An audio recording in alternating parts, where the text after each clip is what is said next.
दो चरों वाले रैखिक समीकरण। अब ये पढ़ते हैं, दो चर रहेंगे। अब इसका क्वेश्चन नंबर फर्स्ट 4.1 का बोल रहा है कि एक नोटबुक की जो कीमत है वो एक कलम की कीमत से 2 गुनी है, इसको चरों के रूप समीकरण के रूप में व्यक्त करना है। ठीक है, तो मान लिया कि कलम की कीमत हमने मानते हैं कि कलम की कीमत हो गई x। ठीक है, और नोटबुक की कीमत ऐसे कुछ और मानना पड़ेगा, दूसरा लेना पड़ेगा, नोटबुक की कीमत y।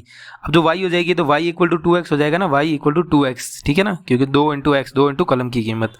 अब क्वेश्चन नंबर 2, इसमें कुछ समीकरण दे रखे हैं और बोल रहा है कि इनको ax plus b y plus c के रूप में लिखना है और a comma b comma c ज्ञात करने हैं। तो पहला देखो, सबसे पहला क्या है, 2x plus 3y equal to 9.35।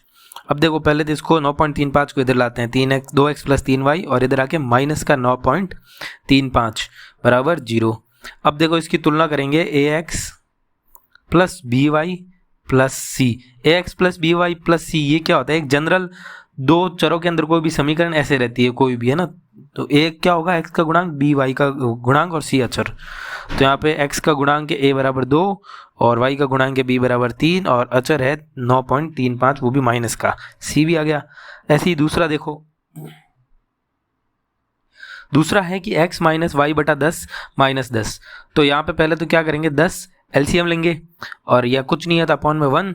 अब 10 में 1 का भाग 10 बार और 10 इंटू एक्स 10x माइनस 10 का भाग 10 एक बार और 1 इंटू वाई वाई, 10 का भाग 1 में 10 और 10 इंटू 10 100 बराबर 0। अब ये नीचे वाला 10 है, इधर मैं इंटू में भेज दूँ 0 के, तो 10 इंटू 0 तो 0 हो जाता है, तो ये बन जाएगा 10x माइनस वाई माइनस 100 बराबर 0। अब इसकी तुलना करेंगे ax plus b y plus c बराबर 0 से।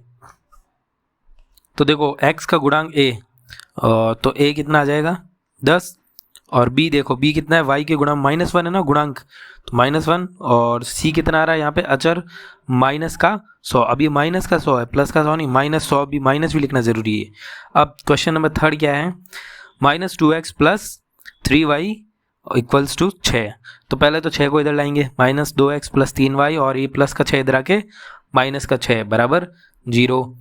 तो देखो ax plus b y plus c, इससे तुलना करेंगे तो a आ रहा है कितना, -2 x का गुणांक और b आ रहा है 3 y का गुणांक और c आ रहा है माइनस का 6। ठीक है ना, c आ गया माइनस का 6।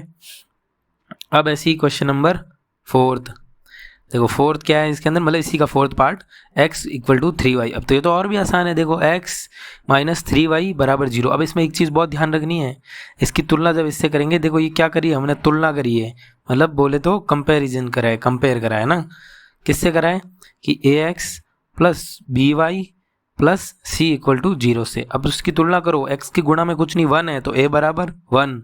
अब देखो y के गुणा में -3 है तो b बराबर -3 क्योंकि बी वाई। अब देखो अचर तो उसमें है ही नहीं तो c बराबर क्या हो जाएगा, अचर है ही नहीं तो क्या हो गया 0। 0 है तभी तो नहीं है ना, जो नहीं होता मतलब 0। अब इसका नेक्स्ट पार्ट देखो, फिफ्थ वाला, 2x बराबर -5y।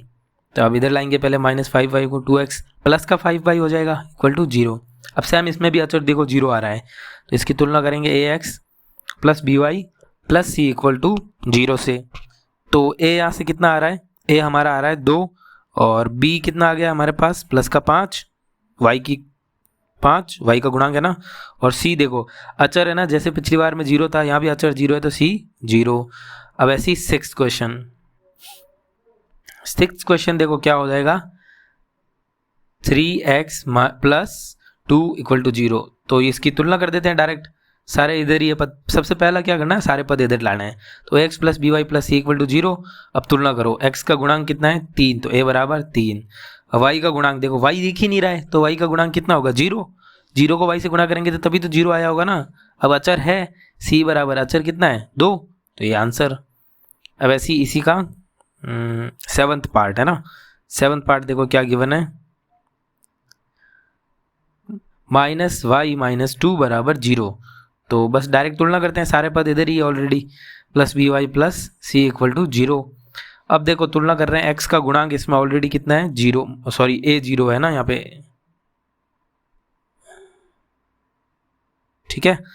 तो ये a बराबर इसमें 0 और b बराबर -1 और c बराबर -2। अब देखो एट्थ इसका नेक्स्ट 5 - 2x, 5 = 2x, तो ये -2x इधर आके -2x हो जाएगा और प्लस का 5 बराबर 0।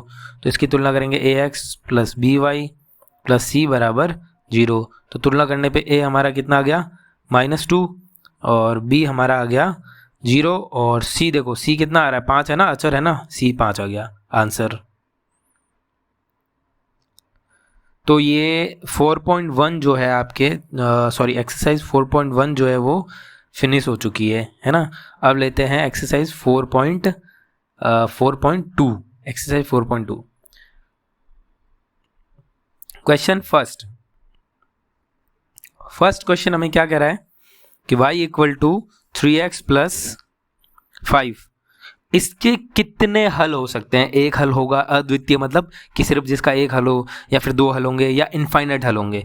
देखो अगर मैं इसमें x और y मतलब x और y के कितने मान हो सकते हैं। देखो मैं x अगर 1 रखूंगा तो y कितना आ जाएगा 3 × 1 × +5, तो ये 8 आ जाएगा। x बराबर 2 रखूँ तो y बराबर 3 × 2 6, 6 + 5 11।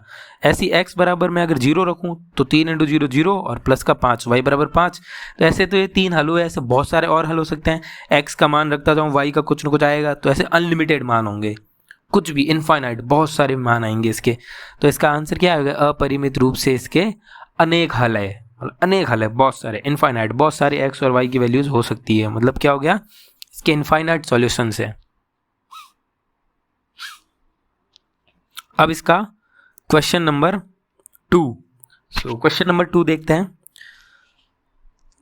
क्वेश्चन नंबर 2 ये कह रहा है कि कुछ यहाँ पे समीकरण जो दे रखे हैं 3, इनमें से प्रत्येक समीकरण के 4 हल ज्ञात करने हैं ना, 4 हल। तो मतलब हर समीकरण के 4 हल, मतलब हर समीकरण पर समीकरण में क्या होगा, x की 4 वैल्यू और y की भी 4 वैल्यू आनी चाहिए। फॉर सॉल्यूशंस फाइंड आउट करने हैं। तो इसके अंदर पहला इक्वेशन हमें क्या दे रखा है, 2x + y = 7। तो हमें चार हल ज्ञात करना है, x की 4 वैल्यू और y की भी 4 वैल्यू आनी चाहिए ना। तो दूसरा दे रखा है इसमें 7x + y = 9, और तीसरा है x = 4y, x = 4y। तो ये कुछ डरने की बात नहीं, बहुत आसान है सारे, है ना। देखो इसको देखते हैं कितना आसान है ये। तो देखो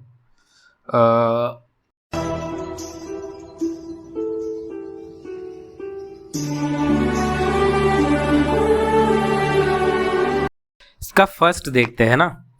तो फर्स्ट क्या है, 2x + y = 7। अब यहाँ पे देखो पहले मैं इस 2x को उधर ले जाता हूँ, -2x + 7, y को अकेला कर देता हूँ। y को अकेला क्यों किए, क्योंकि जैसे जैसे x के हम मान रखते जाएंगे y का मान आता जाएगा। अब एक डब्बा बनाएंगे जिसमें लिखेंगे y का मान और अपॉन में x का मान, ठीक है ना। मतलब एक तो x का मान हम रखेंगे और दूसरा y का मान अपने आप उससे आएगा। तो सबसे पहले देखो हम x का मान रखते हैं ना। सबसे पहला x का मान रखता हूँ मैं 0। तो फर्स्ट एक बार x = 0 रखता हूँ, तो कितना आता है y का मान, y बराबर क्या है -2x + 7 है, तो -2 × 0, x 0 लिया, तो ये 0 + 7 7, y का मान 7 आ गया। अब ऐसे ही दूसरा, अब x बराबर मैं 1 लेके देखता हूँ, x = 1, तो y और ये माइनस, देखो y बराबर क्या है -2x + 7, इसमें x का मान लेंगे और y ज्ञात करेंगे। तो y बराबर क्या हो गया, -2 × x की जगह 1 और +7, तो y बराबर -2 + 7, तो ये हो गया -2 + 7 प्लस का 5, तो x बराबर 1 रखने पर y का 5 आ गया। अब दूसरा देखो, इसका तीसरा हल, x बराबर 2 रखा, तो x बराबर 2 रखा तो y बराबर -2 × 2 + 7, -2 × 2 -4 + 7, तो प्लस का देखो -4 + 7, y बराबर कितना हो गया प्लस का 3, 7 - 4। और फिर अगला इसका फोर्थ क्या है, x बराबर -1 रखते हैं, कुछ भी रख सकते हो, 3 रख सकते हो, 5 10 कुछ भी रख सकते हो, बस छोटे छोटे नंबर, ठीक है। तो y बराबर क्या, -2 × -1 और +7, तो y बराबर माइनस इंटू माइनस प्लस, तो प्लस का 2 + 7, तो y बराबर कितना आ गया 9 आ जाएगा ना हमारे पास। तो पहले तो ये लिख देते हैं, x बराबर 2 लाए थे तो y कितना आया था 3, है ना। तो यहाँ से x बराबर -1 रखा तो y आ गया 9 हमारे पास, तो y बराबर कितना है 9। ये हो गया फर्स्ट का आंसर। तो अब इसको लिखेंगे कैसे चारों हल को, तो 4 हल है कौन से, 4 हल मतलब क्या, जो पूछा है कि 4 सॉल्यूशन चाहिए, 4 सॉल्यूशंस। वो चारों हलों को ऐसे डब्बा बना के नहीं लिखना, लास्ट में आंसर ऐसे लिखोगे कि पहला हल तो क्या है, पिछले चैप्टर में पढ़ा हमने 0,7 x,y लिखते हैं तो 0,7, दूसरा 1,5 और तीसरा हो गया 2,3। 2,3 मतलब कि 2 तो x की वैल्यू है, y की वैल्यू 3 है। अब -1,9 मतलब -1 x की वैल्यू, 9 y की वैल्यू है। अब इसका दूसरा देखते हैं। दूसरे में सॉरी 7x नहीं है, पाई एक्स प्लस वाई बराबर 9। अब पाई है तो पाई से घबराना नहीं है, कोई दिक्कत नहीं है, हमें तो मान रखना है। तो हमें वाई को पहले अकेला करना है। तो वाई बराबर क्या हो जाएगा, पाई एक्स को उधर ले गया तो माइनस का पाई एक्स प्लस का 9, तो यही रहेगा। अब इसमें डब्बा बना देते हैं वही वापस, ठीक है। तो देखो ऊपर लिख देते हैं पहले x और नीचे y। इसके 4 हल चाहिए, तो ये हो जाएगा 1, ये हो गया 2, ये हो गया 3 और ये हो गया 4 हल, है ना। तो अब देखो पहला हल x बराबर 0 लेते हैं। x बराबर कितना ले लिया इसके अंदर, 0, है ना। इसको 2 रख देते हैं ताकि दिखाई पता चले। तो y बराबर कितना हो जाएगा हमारे, x की जगह 0 रखते हैं, y minus pi into x की जगह 0 प्लस का 9, माइनस पाई इंटू 0 0 तो प्लस 9 9। तो देखो दूसरा x बराबर क्या ले लेता हूँ 1, तो y बराबर कितना हो जाएगा माइनस पाई इंटू 1 प्लस 9। तो y बराबर कितना बन गया, minus pi plus 9। Minus pi plus 9 मतलब 9 माइनस पाई एक ही बात है ना। तो देखो पहला तो आ गया और ये दूसरा x बराबर 1 रखा तो ये आ गया 9 minus pi plus 9, 9 minus pi एक ही बात है। अब तीसरे में देखो कुछ अलग सा लेते हैं, कुछ भी ले सकते हो तुम, x इक्वल टू 1/पाई लेते हैं। क्यों, पाई से पाई कटेगा ना तो फिर थोड़ा अलग आंसर आएगा। तो x बराबर 1/पाई लिया, तो y का आंसर कितना आ जाएगा, माइनस का पाई इंटू एक्स की जगह 1/पाई और प्लस का 9। तो y बराबर पाई से पाई कट गया -1 प्लस 9 और -1 प्लस 9, 9 माइनस 1 8। तो देखो y बराबर 8 आ गया, मतलब x बराबर 1/पाई रखा तो y 8 आया। अब दूसरा क्वेश्चन 2/पाई रखते हैं, मतलब क्या रखेंगे 1/2पाई या फिर 2/पाई 1/2पाई रख देते हैं। तो y बराबर 2/पाई भी रख सकते हो आप, तो 1/2पाई रखा और प्लस का, अब देखो ये लिख देते हैं x बराबर 1/पाई रखा तो ये आया 8। तो इससे ये देखो क्या हो जाएगा प्लस 9 और ये पाई से पाई कट गया, क्या बन गया माइनस का 1/2 प्लस 9। अब दोनों को कैसे करेंगे, दोनों का एलसीएम ले लेंगे। एलसीएम कितना आ जाएगा 2, 2 में 2 का भाग गया -1 प्लस ये 9 की जगह 18, 9 दूनी 18 और ये प्लस 17/2। तो मतलब x बराबर प्लस का 1/2 पाई रखा तो आंसर आया है 17/2। तो अब इनको लिखेंगे कैसे कि 4 हल कौन से हैं, तो देखो कैसे लिखेंगे 4 हल मतलब सॉल्यूशंस कौन कौन से हैं। पहला सॉल्यूशन कैसे लिखते हैं, x, y जैसे कोऑर्डिनेट निर्देशांक कैसे लिखते हैं वैसे ही 0,9। दूसरा क्या है 1,9 माइनस पाई और तीसरा क्या है हमने x क्या रखा 1/पाई, तो ये क्या आया हमारे पास 8। और दूसरा क्या है 1/2पाई, 17/2 आया y 17/2। तो ये इसके आंसर हो गए, ये इसका हल हो गया। अब ऐसे ही क्वेश्चन नंबर इसी का जो है थर्ड पार्ट चेक करते हैं। तो थर्ड पार्ट इसका क्या है, x इक्वल टू 4पाई। तो ये तो और भी आसान है, x इक्वल टू 4पाई, बस डायरेक्ट y की वैल्यू रखते जाओ, x का मान आता जाएगा। इसमें आसान है ना y की वैल्यू रखना, नहीं तो x की वैल्यू रखेंगे तो 4 को उधर बट्टे में ले जाना पड़ेगा, थोड़ा मुश्किल होगा, है ना। तो इससे अच्छा यही है, फटाफट y की वैल्यू रखो और x की वैल्यू ज्ञात करो। तो देखो ये बना देते हैं एक बार, है ना। पहला इसके अंदर y की वैल्यू 0 रखते हैं, है ना। तो पहला क्या ले लेते हैं y बराबर 0। y 0 होगा तो x बराबर क्या देगा 4 इंटू 0 मतलब 0, तो x भी 0, तो y 0 रखा तो x भी 0। इस बार y की वैल्यू रख रहे हैं, कभी भी कुछ भी कर सकते हो। अब सेकंड देखो y बराबर 1 रख लेते हैं। तो देखो y x बराबर 4 इंटू 1, 4 इंटू 1 कितना हो गया 4, तो x बराबर 4। तो y जब 1 रखा हमने तो x आ गया 4। अब ऐसे ही इसका थर्ड, अब हम रख देते हैं y बराबर 2, तो कितना आ जाएगा x बराबर 4 इंटू 2, 4 इंटू 2 कितना होता है 8, ठीक है 4 इंटू 2 8, ठीक है। तो y बराबर 2 रखा तो x आ गया 8। अब फोर्थ हम रख देते हैं y बराबर -1, नहीं चलो तो -1 नहीं, इस बार रखते हैं सॉरी y बराबर 3 रखते हैं, क्योंकि पिछली बार -1 रखा तो मैं लगा कि 3 क्यों नहीं 4 क्यों नहीं। तो देखो 4 इंटू y मतलब 4 इंटू 3, तो कितना हो गया x बराबर 4 इंटू 3 12, मतलब y बराबर 3 रखा तो x आ गया 12। अब इनको 4 हल जो है, ये 4 हल हमने निकाले हैं सॉल्यूशंस, जो कि कितने हैं 4 हल है, मतलब 4 सॉल्यूशंस जो है वो क्या है हमारे पास। पहले x, y की तरह लिखेंगे, x हो गया 0,0, दूसरा हो गया 4,1 क्योंकि x का 4 है ना, अगला हो गया 8,2 और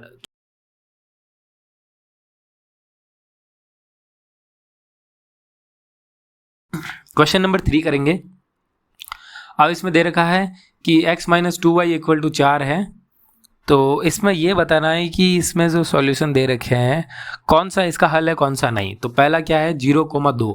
इसका मतलब क्या है, देखो 0,2 का x की जगह 0 y की जगह 2, मतलब x की जगह 0 y की जगह 2 रखने से सही मैथ बनेगी। जैसे कि 5 माइनस 2 बराबर 3 होता है तो ऐसा करेक्ट होता है, 2 माइनस 2 बराबर 0 आए तो करेक्ट है। लेकिन कहीं अगर ऐसा आ जाए कि 2 माइनस 1 बराबर 5 लिखा हो तो गलत है ना, 2 में से 1 जाता 5 थोड़ी रहता है, एक गलत मैथ है। तो ऐसा नहीं आना चाहिए, करेक्ट मैथ आएगी, इसको संतुष्ट करेगी समीकरण को। तो 0 माइनस वाई की जगह 2, 2 इंटू 2 बराबर 4। तो ये 0 का तो 0 माइनस 2 इंटू 2 कितना हो गया 4 इक्वल टू 4। तो देखो माइनस 4 बराबर 4। ये अब करेक्ट मैथ नहीं है, माइनस का 4 प्लस का 4 बराबर कैसे हो सकते हैं, दोनों में साइन का फर्क है ना। तो मतलब 0,2 इसका हल नहीं हो सकता। ऐसे ही देखो इसका हम सेकेंड फाइंड आउट करेंगे। सेकेंड इसका क्या है 2,0। तो x माइनस 2y बराबर 4 है और इसका क्या है 2,0। तो देखो कैसे निकालेंगे, x की जगह 2 और y की जगह 0 रखेंगे। x की जगह रखा 2 माइनस 2 इंटू वाई की जगह रखा 0 और बराबर में 4। तो अब देखो ये 2 माइनस 2 इंटू 0 0 और ये 4, 2 इक्वल टू 4। तो 2 बराबर 4 नहीं होता है, तो ये आंसर गलत हो गया। अब ठीक है, इसका थर्ड देखते हैं। थर्ड क्या दे रखा है 4,0। तो देखो 4,0। अब देखो हमारे पास समीकरण क्या है x minus 2y equal to 4। तो x की जगह 4 और 2 की जगह y की जगह 0 रखते हैं। तो 4 माइनस 2 इंटू 0 बराबर 4। तो 2 इंटू 0 0 हो गया। तो ये 4 माइनस 0 बराबर 4, तो मतलब 4 बराबर 4। ये तो करेक्ट है, 4 बराबर 4 वही तो होता है, 4 के बराबर 4 ही है। तो मतलब ये इसका एक हल है। तो ऐसे ही अब चेक करते हैं हमारा थर्ड। इसका थर्ड क्या है √2, 4√2। √2 मतलब x का मान तो रखना है √2 और 4√2 रखना है y का मान, ठीक है। तो ये हमें मान रखना है। समीकरण क्या है हमारे पास x माइनस 2y बराबर 4। x की जगह रख देते हैं रूट का 2 माइनस 2 और y की जगह 4√2। पहले 2 इंटू में वो तो ऑलरेडी लिखे हैं बराबर 4। अब देखो ये हो गया √2 माइनस 4 इंटू 2 8, 8√2। अब प्लस का 1√2 और माइनस 8√2। तो ये माइनस का 7√2 हो गया ना, माइनस का 7 ज़्यादा है और बराबर 4। माइनस 7√2 बराबर 4 होता है क्या, नहीं होता। तो ये रॉन्ग है, तो ये भी इसका हल नहीं होगा, ये इसका हल नहीं होगा। अब फिफ्थ क्वेश्चन, फिफ्थ इसी का 1,1 रखना है ना, 1,1 रख के देखते हैं। तो x बराबर 1 y बराबर 1, x minus 2y, x minus 2y बराबर 4। x की जगह 1 y की जगह 1। तो ये हो गया 1 माइनस 2 इंटू 1 बराबर 4। तो ये 1 माइनस 2 इक्वल टू 4। देखो 1 माइनस 2 कितना होता है -1 बराबर 4 नहीं होता है, -1 बराबर 4 थोड़ी होता है। तो ये भी रॉन्ग है, तो ये भी 1,1 भी इसका हल नहीं होगा, ठीक है। अब देखो ये सिर्फ इसमें हल कौन सा आया था 4,0 और कोई हल नहीं। अब ऐसी क्वेश्चन नंबर 4 जो इसका लास्ट क्वेश्चन है। तो इसमें पूछा है कि k का मान बताना है जब x बराबर 2 और y बराबर -1 इस समीकरण का जो दे रखा है उसका एक हल है। तो x बराबर कितना दे रखा है, देखो x तो बराबर अगर यदि दे रखा है x बराबर 2 और y बराबर -1, ये किसका हल है 2x प्लस 3y बराबर k का हल है। मतलब संतुष्ट करता है इस समीकरण को, मतलब इसमें x और y ये जो मान दे रखे हैं ये हम रख सकते हैं, इसको संतुष्ट करता है तभी तो ये मान रखेंगे, तभी तो k का मान ज्ञात करेंगे। तो देखो जैसे पहले शून्य मान रखते थे, शून्य को होता था k का मान ज्ञात करते थे, वैसे ही तो x की जगह पहले 2 और y की जगह -1 रखते हैं। 2 इंटू एक्स की जगह कितना रखेंगे 2 प्लस 3 y है तो 3 इंटू वाई की जगह -1 और ये प्लस का k। तो 2 इंटू 2 ये 4 हो गया और -1 इंटू प्लस 3 माइनस का 3 क्योंकि प्लस माइनस माइनस बराबर k। 4 माइनस 3 बराबर 1 बराबर k। तो k का मान कितना आ गया 1 है ना, मतलब सॉरी ये 1 लिखा हुआ है, एक वापस लिख देते हैं k बराबर 1। तो k का मान कितना आ गया 1, तो ये आंसर। और इसी के साथ हमारा जो ये चैप्टर है चैप्टर नंबर 4 दो चरों वाले रैखिक समीकरण, ये भी इसी के साथ कंप्लीट हो गया।